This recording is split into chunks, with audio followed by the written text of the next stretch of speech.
Assalamualaikum warahmatullahi wabarakatuh. Waalaikumsalam warahmatullahi wabarakatuh. Saya Muhammad Yani dari Batam, Buya. Sekarang berada di majelis Buya di pondok pesantren.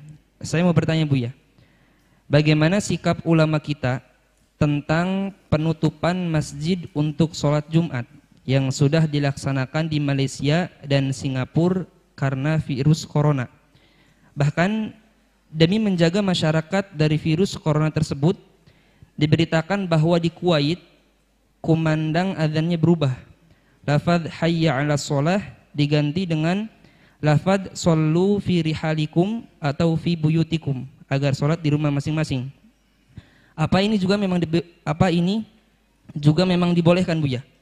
Dan bagaimana kita harus bersikap dengan adanya wabah semacam ini? Banyak himbauan yang juga diserukan oleh pemerintah di Indonesia, di antaranya yaitu agar menghentikan kegiatan mengumpulkan massa, meliburkan sementara kegiatan di sekolah, dan himbauan dari Dinas Kesehatan juga agar menghindari salaman untuk mencegah penyebaran virus corona. Bagaimana kita harus bersikap, Buya? Syukron, Buya. Bismillah. Yang pertama yang kita perlukan adalah kejujuran. Kejujuran dari pihak dua. Dari pihak pemerintah. Yang kedua dari pihak medis. Kalau memang dari pihak medis dan pihak pemerintah itu jujur sesuai dengan kapasitas mereka, medis dengan ilmu mereka, lalu memutuskan bahwa umat tidak boleh berkumpul-kumpul dulu untuk sementara, biar di rumah masing-masing untuk menjaga. Jika dia jujur dengan ilmunya, maksudnya tidak ada tekanan apa-apa, jujur dengan ilmunya, dan pemerintah pun dalam irama menjaga umat secara sesungguhnya, maka wajib kita patuhi.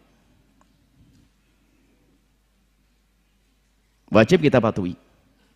Sholat Jumat tidak ada di masjid, maka selagi masih ada perkumpulan 40 orang mustautinin, adakan di mana saja.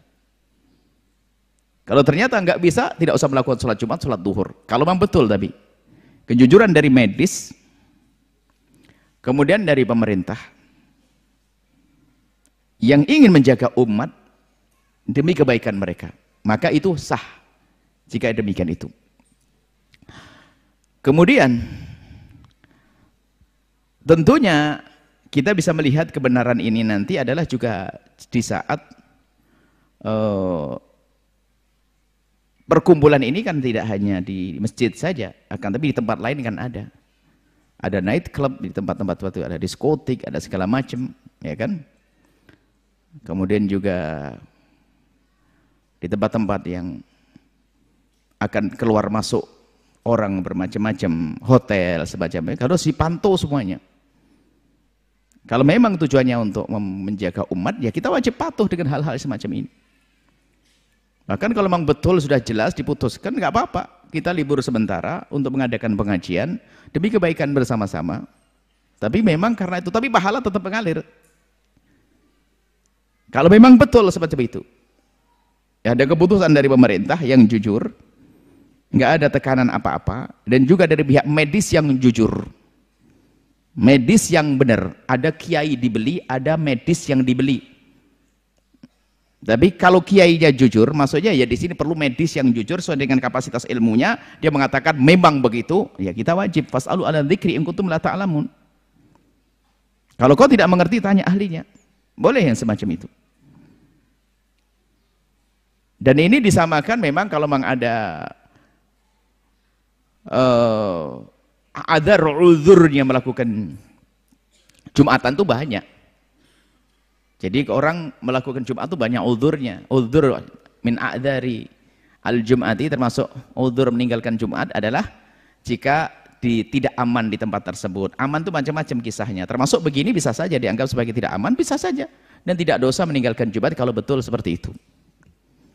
Nah, ini jadi nggak usah umat Islam dengan ilmu nggak usah pusing begitu. Kalau Anda sholat di rumah masing-masing ya bisa lumayan dengan keluarga bercengkerama hari Jumat dan sebagainya. Tapi itu yang perlu adalah kejujuran dari pihak pemerintah dan ini. Nah kan kita tidak tahu jujur tidaknya, sudahlah. Kalau memang peraturan semacam itu, kemudian Anda tidak bisa melakukan Jumat, berarti itu uzur sudah, tidak usah khawatir. Kami himbau kepada Anda di Singapura, di Malaysia, kalau memang tidak boleh, ya tidak usah ke masjid untuk sementara. Bahkan mungkin dalam beberapa waktu Anda ditahan tidak sholat ke masjid karena demi kebaikan, setelah itu akan muncul kerinduan yang luar biasa, yang dulu nggak pernah ke masjid, jadi ke masjid setelah itu. Bahkan mungkin kalau ternyata majelis ini harus ditutup untuk sementara, kita tetap mengadakan pengajian, biar nggak ada yang hadir, Anda bisa dengan televisi di rumah Anda, sehingga semuanya akan hijrah, membuang televisi yang nggak jelas, diganti dengan televisi Al-Baca. Wah, lumayan jadi baik kan? Nggak apa-apa, perlu ditutup kalau begitu pengajiannya.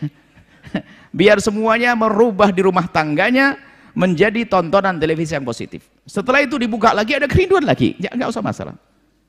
Jangan biasa membuat konfrontasi. Kalau memang keputusan itu nggak ada masalah keputusan. Saya tidak sejauh prasangka buruk sana sini. Kalau memang keputusan seperti itu, patuhi saja. Dan saya pengen juga dari pihak yang berwajib dengan jelas-jelas datang. Kalau ke tempat ini datang. Kalau Anda pengen datang ke sini, jelaskan. Siapapun dari pihak berwajib datangkan. Selagi belum didatangkan, kami mendungu. Kami rakyat, Anda pelayan saya, wahai para pejabat, kan begitu. Kami tugas saya menjadi pelayan Anda di dalam mengayomi masyarakat semacam ini, ngurusi masyarakat. Tapi Anda, wahai para pemerintah, wajib memberikan pengarahan kepada kami, agar kami di saat menjaga umat ini lebih benar, gitu loh. Ini kan ngurusi umat, ini ngurusi rakyat Indonesia Raya kan begini ini. Biar nggak rebutan waris, biar nggak musuhan sama tetangga. Ini kan urusan majelis kayak begini. Biar nggak nyuri, ini kan urusan majelis. Ini kan ikut menertibkan negara juga. Ini coba, ini kan ilmu ini. Dan jangan ditutup yang demikian kalau memang tidak mendesak. Kalau mendesak kami patuh. Tapi tolong kirimkan surat kepada kami, jelaskan dengan sejelas-jelasnya, kami akan ikuti semuanya. Paling tadi ya kita tetap, adapun acara tetap berjalan ini. Karena ini ada hubungannya dengan televisi yang disebar ke seluruh Indonesia. Bahkan kalau sudah internet dunia. Baik seperti itu ya. Kemudian apa tadi pertanyaannya banyak banget ya, intinya semacam itu ya. Kita patuh saja dengan pemerintah. Kalau memang nanti ya harus ditunda untuk sementara, kita ikuti saja. Kemudian ada sekolah diliburkan, ya sekolah yang itu keluar masuk kan begitu. Tapi kalau setelah di pondok ya nggak usah, ngapain, tidak ada orang keluar masuk kok. Ya yang kalau mau udah dibubarkan ini yang repot nanti.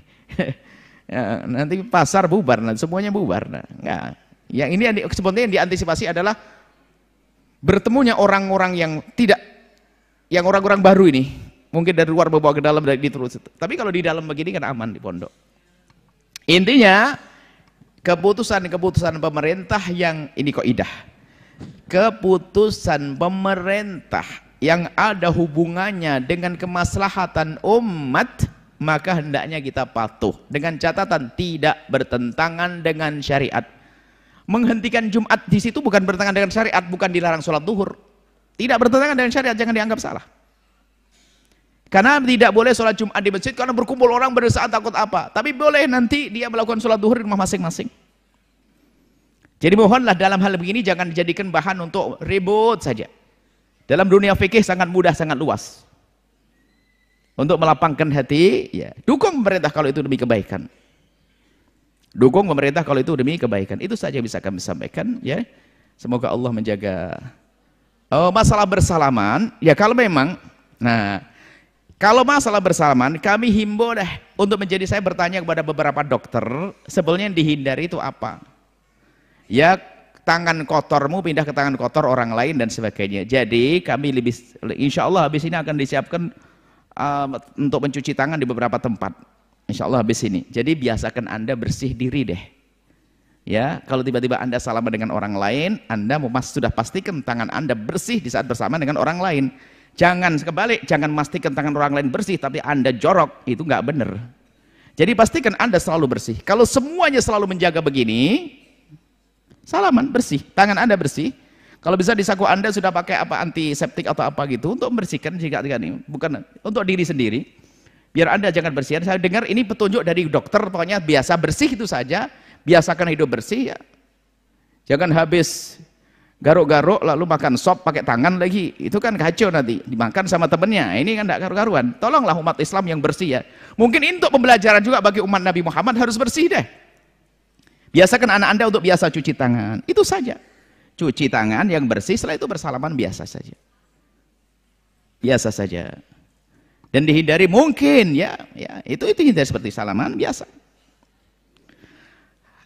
Kalau ternyata memang petunjuk dari penyakit tidak akan menular. Jadi yang ngasih penyakit adalah Allah. Kalau menular berarti kan semua harus penyakitan semuanya. Kan? Ada ceritanya ada orang berkata, oh Nabi Muhammad itu salah kok. Bagaimana penyakit tidak menular? Ini ada ceritanya onta itu korengan. Satu onta korengan. Lalu didatangkan onta lagi didudukkan. Akhirnya yang lain pada korengan. Kudisen semuanya ontanya. Akhirnya bilang berarti Nabi Muhammad telah salah mengatakan penyakit tidak menular. Akhirnya dikatakan, yang ini ketularan siapa? Ini onta ini ketularannya ini. Terus yang pertama kena corona ini ketularan dari siapa? jadi Allah yang menurunkan penyakit.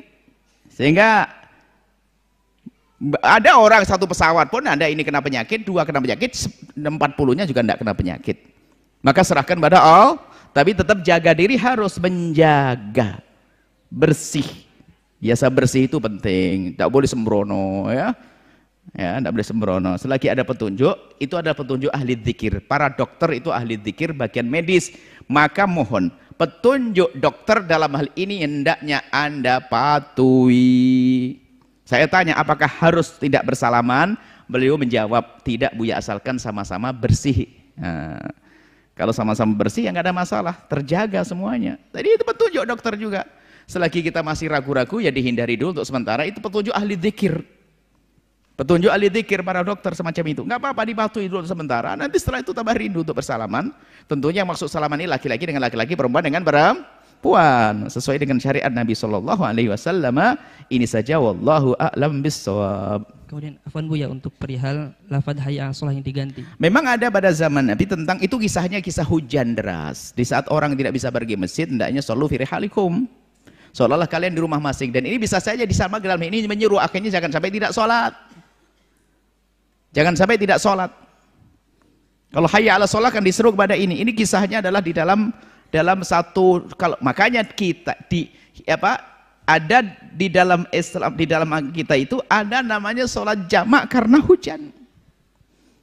Begitu pentingnya sholat. Selagi yang sudah ada di masjid sholat zuhur kok hujan deras, kemudian kalau sudah pulang nanti asarnya balik susah karena zaman dulu tuh becek jalan macam-macam begini, maka boleh di sholat jamak, sholat berjamaah dengan jamak takdim. Sholat karena hujan hanya jamak takdim, nggak ada jamak takhir. Jamak akhir sholat nanti kan. Jamak takdim dan sholat zuhur selagi ada hujan di waktu sholat yang pertama, nyambung pertama ada hujan, maka dia boleh menjamak. Seperti itu kisahnya. Jadi itu adalah himbauan untuk melakukan sholat, dan ada pada zaman Nabi itu kisahnya, kisah tentang sholat seperti itu, sholat di hujan. Jadi seperti itu. Jadi itu mengingatkan agar orang sholat, bukan hanya sekedar mendengar seruan azan. Adapun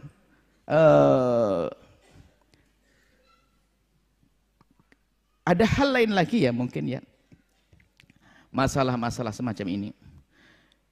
Kami menghendaki bahwasanya dari pihak pemerintah juga itu agar memberikan penyuluhan kesehatan secara merata lah. Kalau bisa dana itu besar ya untuk acara beginilah, bukan untuk festival yang enggak deh. Jadi untuk kesehatan umat ini kami rindu yang semacam ini. Jadi kalau bisa ya diturunkan dana untuk penyuluhan kesehatan yang bisa merata. Ya, kesehatan yang merata kepada seluruh rakyat ini. Ini indah sekali. Dan mungkin ini adalah cambuk ya, atau peringatan, dan sekaligus ada Allah atur agar kita semuanya sadar kesehatan. Umat Islam kok jorok banget. Kalau tanya siapa yang paling jorok, umat Islam. Paling penyakitan umat Islam, kan nggak enak. Padahal Nabi kita Nabi Muhammad mengajarkan kebersihan seperti itu.